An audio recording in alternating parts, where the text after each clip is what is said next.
말씀을 가지고 백성 삼은 것을 기뻐하셨으므로 라는 제목으로 말씀의 은혜를 좀 나누기를 원합니다.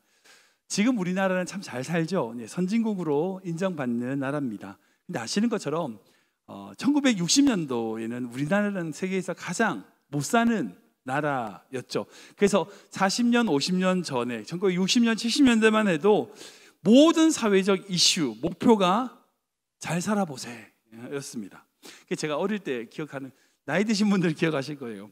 새벽 종이 울렸네 새 아침이, 이 노래 잘 살아보세, 뭐 이 노래. 예, 나이 있으신 분들 기억하실 거예요.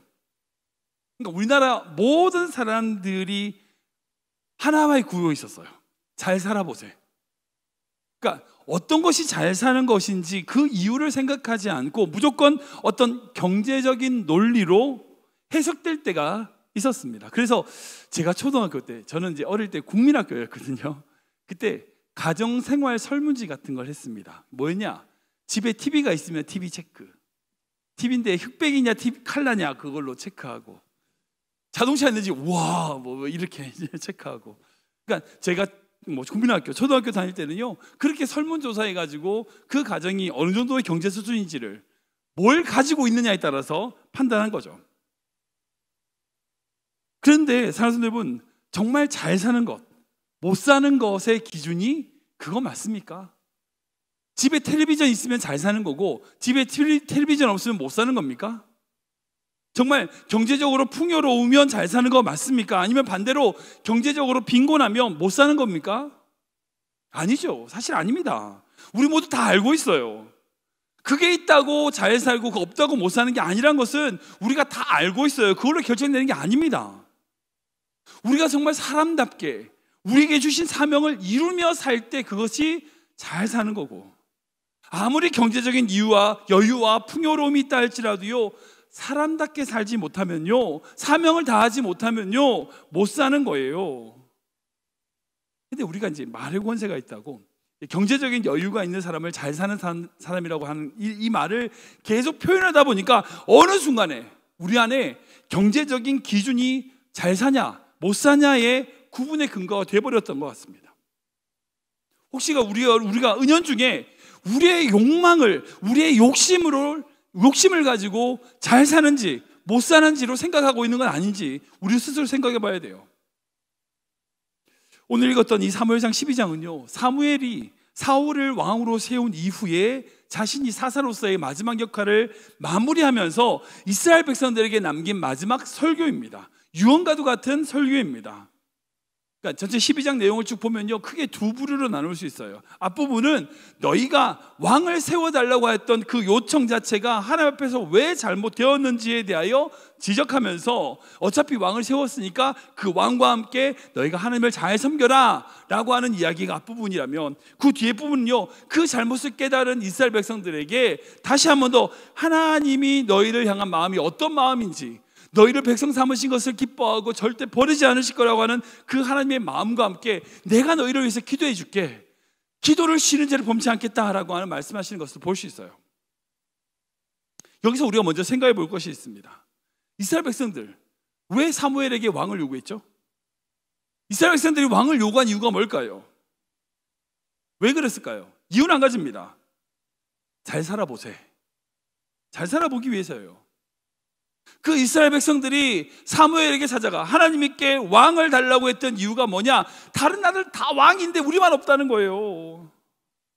다른 나라들 다 왕이 있는데 우리만 없으니까 우리에게 왕이 있으면 저 애굽처럼 블레셋처럼 강력한 나라가 될 수 있을 거야, 잘 살 거야 라고 생각한 거예요. 자신이 가지고 있는 그 결핍, 왕이 없다고 하는 그 결핍 때문에 자기들이 못 산다고 생각하고 그 왕만 있으면 잘 살 거야, 그런 기대 때문에 왕을 요구한 거죠. 그러니까 하나님의 백성으로서 그들의 삶의 기준, 잘 사냐 못 사냐의 기준이 하나님이 아니라 뭐예요? 다른 나라랑 비교하고 있는 거예요. 다른 사람하고 비교하고 있는 거예요.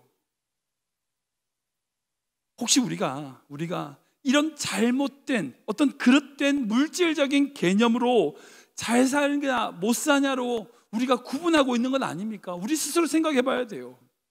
그래서 사무엘은요 그 이스라엘 백성들에게 이렇게 이야기합니다. 우리 12절 말씀 볼까요? 같이 읽겠습니다. 시작.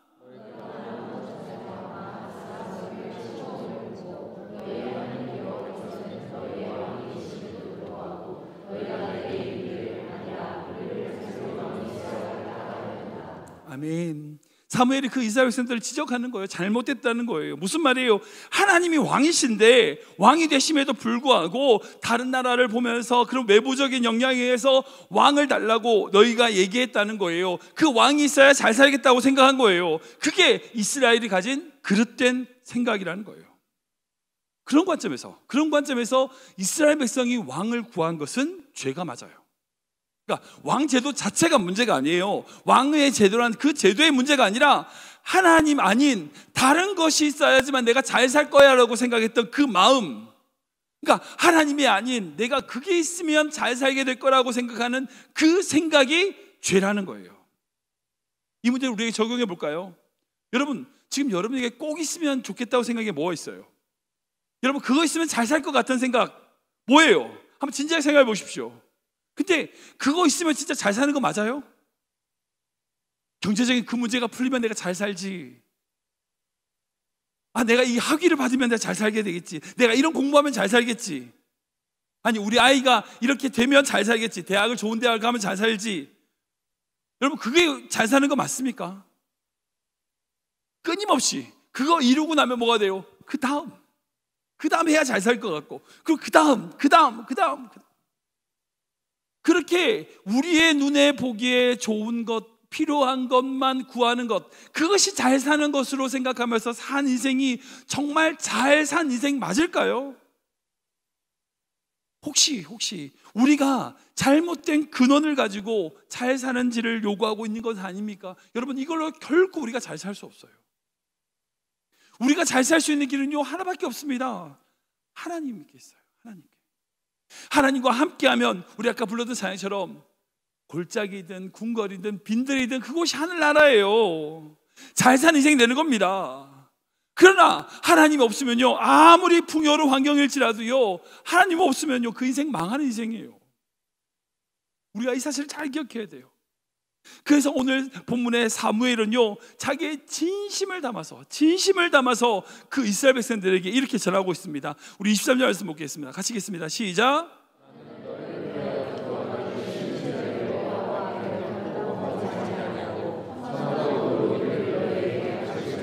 아멘. 사무엘이 자신이 은퇴하며 자기의 뒤안길에서 그 이스라엘 백성들에게 진심으로 말하는 게 뭐예요? 내가 너희를 위하여 기도하겠다는 거예요. 너희가 정말 바른 길을, 선한 길, 의로운 길을 위하여 내가 가르치겠다는 거예요. 그 길이 뭐예요? 하나님 안에서 잘 사는 길이에요. 너희가 하나님 안에서 잘 살기 위하여 내가 너희를 위하여 기도하겠다는 거예요. 그리고 그것을 너희에게 가르치겠다는 거예요. 여러분, 우리가 우리 인생을 살아갈 때에 하나님 안에서 잘 사는 길을 걸어야 됩니다. 우리의 잘 살고 못 사는 길은요 우리가 뭔가를 가진다고 있는 게 아니에요. 하나님께 있습니다. 하나님께 있어요. 하나님 앞에 나아가는 인생이 잘 사는 인생이고, 하나님을 떠난 인생이 못 사는 인생인 겁니다. 우리가 이 사실을 붙들고 반드시 기억해야 돼요. 근데 이 후반에 있는 그 사무엘의 설교를 보면 그 내용 중에 그 구체적으로 하나님 안에서 잘 사는 길이 어떤 인생인지를 설명하고 있어요. 두 가지를 보여주는데요. 첫 번째는 뭐냐면 하나님이 우리를 기뻐하시고 버리지 않으심을 확신하는 인생이 잘 사는 인생이라는 거예요. 좀 길긴 하지만 같이 읽어보겠습니다. 시작.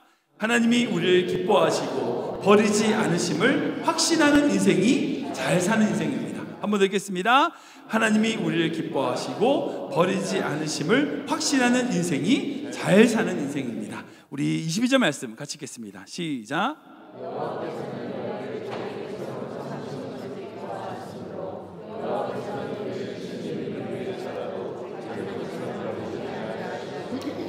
아멘.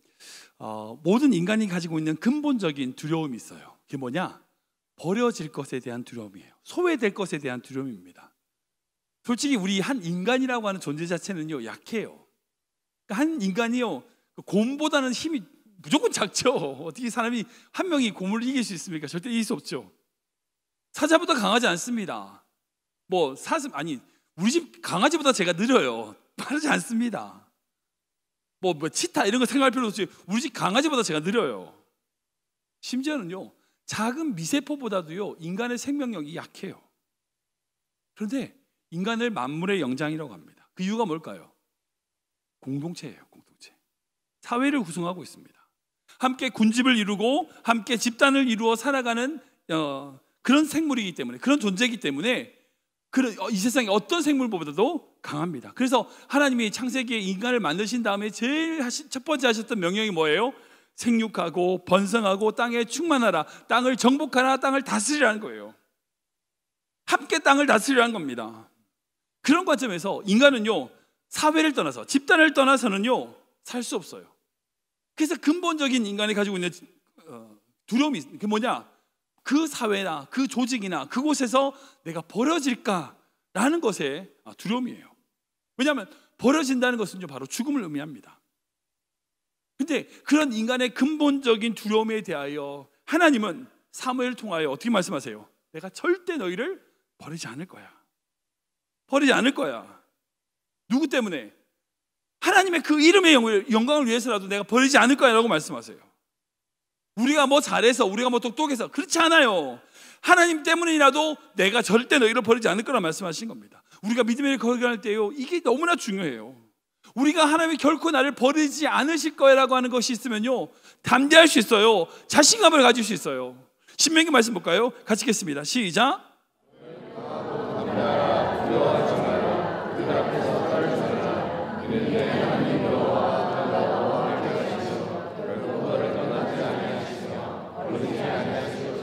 아멘, 아멘. 모세가 가나안 땅에 들어가지 못하고 마지막 아라바 광야에서 이스라엘 백성들에게 남긴 그의 마지막 설교, 마치 오늘 본문의 사무엘의 마지막 설교와 유사합니다. 뭐예요? 두려워하지 말라는 거예요. 걱정하지 말라는 거예요. 왜? 하나님은 결코 너를 버리지 않는다는 거예요. 함께 하실 거라는 거예요. 하나님이 버리지 않으실 것이라는 것에 대한 확신이 있는 자는요 강할 수 있습니다. 담대할 수 있어요. 두려워하지 않을 수 있다는 거예요. 왜 두려워합니까? 왜 불안해한가요? 우리에게 그럴 이유가 없습니다. 왜? 하나님은 절대 우리를 버리지 않고 떠나지 않으시는 분이기 때문이에요. 이건요 이스라엘의 단순히 하나님이 그 필요에 따라서 선택된 도구가 아니란 것을 말씀하시는 거예요. 다시 말씀드릴게요. 하나님이 결코 너를 버리지 않겠다는 말씀은 그 이스라엘이 하나님에게 어떤 일을 이루기 위한 도구가 아니라는 거예요. 하나님께서 어떤 일을 해야 되는데 이스라엘을 쓸까? 아니라는 거예요. 어떤 일을 이루기 위하여 필요한 도구는 여러 개 있을 수 있죠. 그 중에 하나 선택해서 쓰는 거예요. 그러니까 하나님이 어떤 일을 위하여 이스라엘을 쓰신 게 아니라 이스라엘이 목적인 거예요. 이스라엘이 목적인 거예요. 이스라엘은 절대 도구가 아니라 목적이에요. 하나님께는 우리가 목적이라는 뜻입니다. 우리가 하나님의 목적이에요. 하나님은 우리를 구원하기 위하여 십자가를 지셨어요. 그만큼 우리가 귀한 존재라는 겁니다. 그리고 그만큼 우리를 기뻐하신다고 말씀하세요. 그래서 오늘 본 말씀 보면 하나님께서 우리를 백성 삼으신 것을 기뻐하셨다, 선언하신 것을 보게 돼요. 제가 제일 좋아하는 말씀이 이제 스바냐 말씀인데 같이 읽어볼까요? 같이 읽겠습니다. 시작.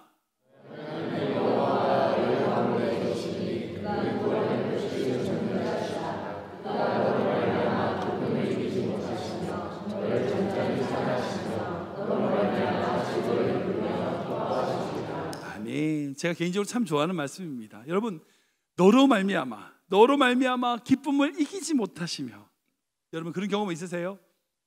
기쁜데 그 기쁨을 숨길 수가 없어. 너무 기뻐가지고 그 기쁨을 숨길 수 없는 그 기쁨.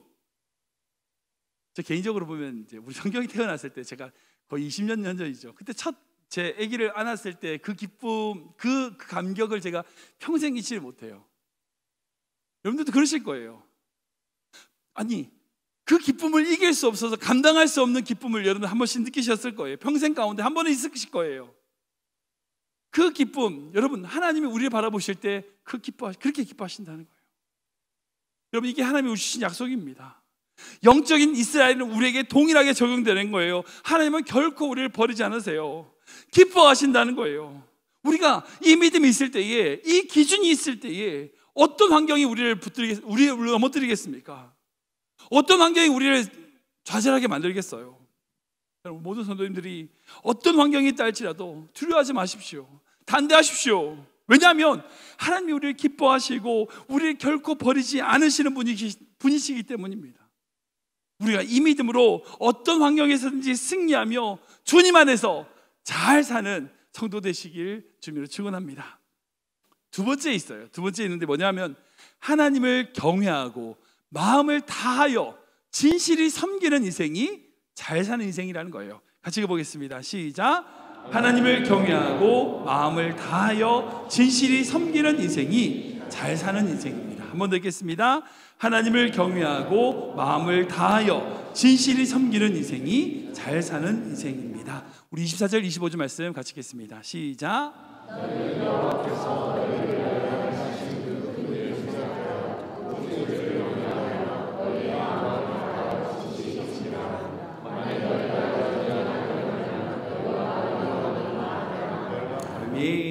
첫 번째 하나님 안에서 잘 사는 것이 바로 우리의 믿음에 관한 부분이라면, 이 두 번째는요 실천에 관한 부분이에요. 실천.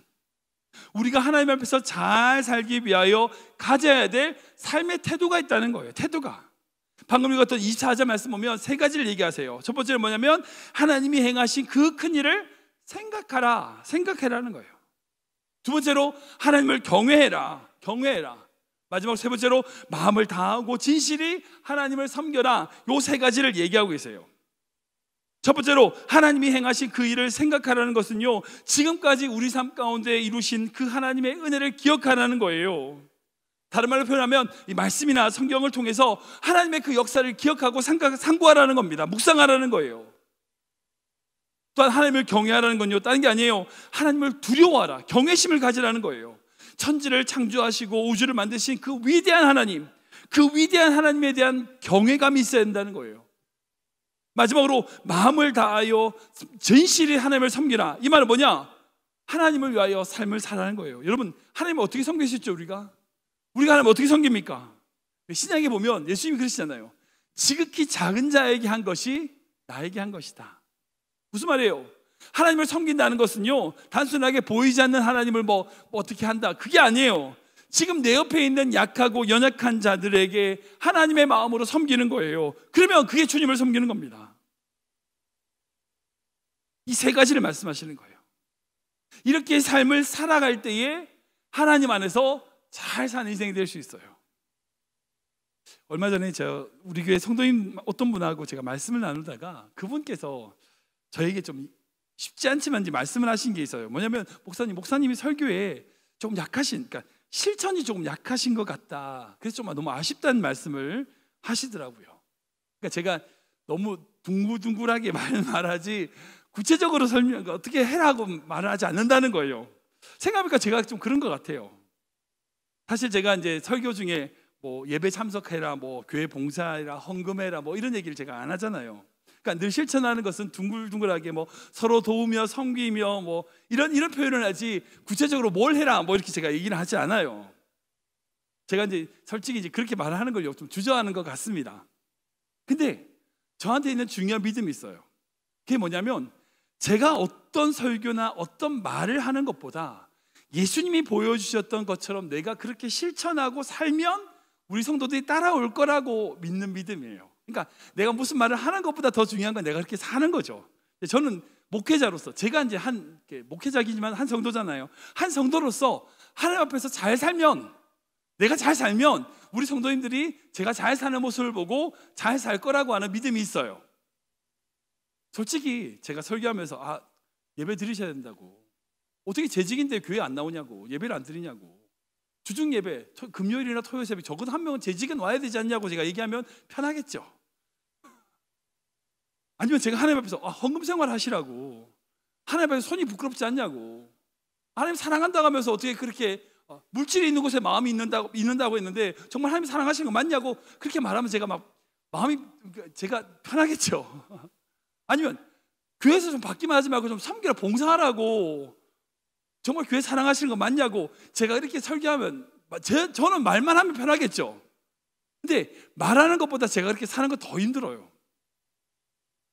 제가 사는 거 더 힘들어요. 그러나 저는 그렇게 말하는 것보다는 제가 그렇게 사는 모습을 여러분들에게 보여드리는 게 가장 큰 설교라고 저는 생각을 해요. 예수님이 그러셨던 것처럼. 예수님의 방법은요, 바리새인들처럼 뭐 해, 그거 아니에요. 그리고 그렇게 강요받아서 실천하는 것은요, 결코 하나님이 원하시는 잘 사는 길이 아니에요. 누가 해서, 누가 시켜서 이거 해야 된다라고 그렇게 하는 건요, 하나님 앞에서 잘 사는 방법이 절대 아니에요. 절대. 근데 되게 묻고 싶어요. 사람들 여러분, 왜 신앙생활 하세요? 왜 교회 나오세요? 그저 다른 사람 만나서 회포나 풀고 나름 이야기하고 그러고 그런 사회생활 하려고 교회 나옵니까? 아니면 정말 주님 안에서 잘 살기 위해서 나오는 겁니까? 우리가 이거 잘 기억해야 돼요. 누가 강요해서도 아니고 그냥 내 기분에 따라 사는 거 아니라 주님을 사랑하는 마음으로 내가 작은 것 하나라도 주님을 위하여 실천하는 삶을 살아야 돼요. 이거 없으면 잘 살 수 없어요. 그거는 여러분들이 정하시는 거예요. 제가 정하는 게 아니에요. 여러분들이 정하시는 거예요. 각자에게 하나님이 주시는 마음을 가지고 여러분들이 자원함으로 기쁨으로 하나씩 해 나가셔야 돼요. 그거 안 해 나가시면요, 절대 주님 안에서 잘 살 수 없어요. 그리고 우리 이 자리에 예배 드리시는 모든 성도님들이 주님 안에서 잘 사는 성도 되시길 축원합니다. 주님을 위하여 작은 것 하나라도 실천하면서 몸부림치는 모습, 여러분 못해도 괜찮아요. 못해도 괜찮은데 몸부림치는 그 모습 자체도 주님이 기뻐하시고 그게 바로 잘 사는 모습이에요. 누가 시켜서가 아니라 그저 내 욕심이 아니라 하나님을 위하여 실천하는 작은 한 가지가 바로 주님의 나라와 주의 영광을 위해 쓰임받는 삶인 줄 믿으시기 바랍니다. 그리고 그렇게 삶으로 주님 안에서 잘 사는 귀한 성도 되시길 주님으로 축원합니다. 말씀을 정리하겠습니다. 오늘 본문을 보면요, 사무엘이 그 이스라엘에게 남긴 유언과도 같은 귀한 말씀을 하고 있어요. 이 설교는요, 하나님 안에서 정말 잘 사는 방법이 무엇인지를 말씀하고 있습니다. 근데 이 말씀을 보면 여러 가지가 있지만 제일 중요한 건 그거예요. 하나님의 백성, 22절 말씀 보면 그 자기의 백성을 절대 버리지 않으실 거라는 약속이에요. 그리고 자기 백성 삼으신 것을 기뻐하신다라고 말씀하고 있어요. 우리가 이 사실을 잘 기억해야 됩니다. 세상에 어떤 것도 우리를 붙들 수 없어요. 세상은요, 필요하면 쓰다가 필요 없으면 어때요? 버려요. 여러분 혹시 20년 전에 쓰던 차 아직도 타고 계신 분 계십니까? 아무도 없을걸요. 아니 10년 전에 쓰던 휴대폰 아직도 쓰고 계신 분 있어요? 없어요. 왜? 필요 없으니까 버리는 거예요. 제가 어떤 곳에 가기 위한 방법으로, 수단으로 자동차를 사용했고, 내가 누군가를 통화하기 위하여 그 수단으로 휴대폰을 쓴 거예요. 휴대폰이 목적이 아니에요. 자동차가 목적이 아닌 거예요. 그러나 우리 주님은 뭐가 목적이에요? 우리가 목적이에요. 그러니까 우리 절대 버릴 수 없어요. 왜? 우리가 목적이니까, 우리를 위하여 모든 것을 주신 분이니까. 우리가 이 사실을 기억하고 그 주님 안에 있을 때에 그 주님 안에서 잘 사는 길을 걸어갈 줄 믿으시기 바랍니다. 특별히 더 감사한 건 뭔지 아세요? 우리 하나님께서는요, 우리를 위하여 수많은 것들, 귀한 것들을 예비하신다는 거예요. 준비하고 계세요. 구름을 준비하시고 비를 내리시는 그 하나님, 우리 인생 가운데 날마다 동행하셔서 우리가 필요한 모든 것을 채우신 하나님, 여러분 그 하나님이 우리 하나님이신 줄 믿으시기 바랍니다. 우리가 그 믿음으로 살아갈 때 그 믿음과 그 마음으로 하루하루를 살아간다면, 그리고 나에게 주신 그 감사와 감격으로 작은 일이라도 주님을 위하여 살아간다면, 여러분 그 인생이 주님 안에서 잘 사는 인생인 줄 믿으시기 바랍니다.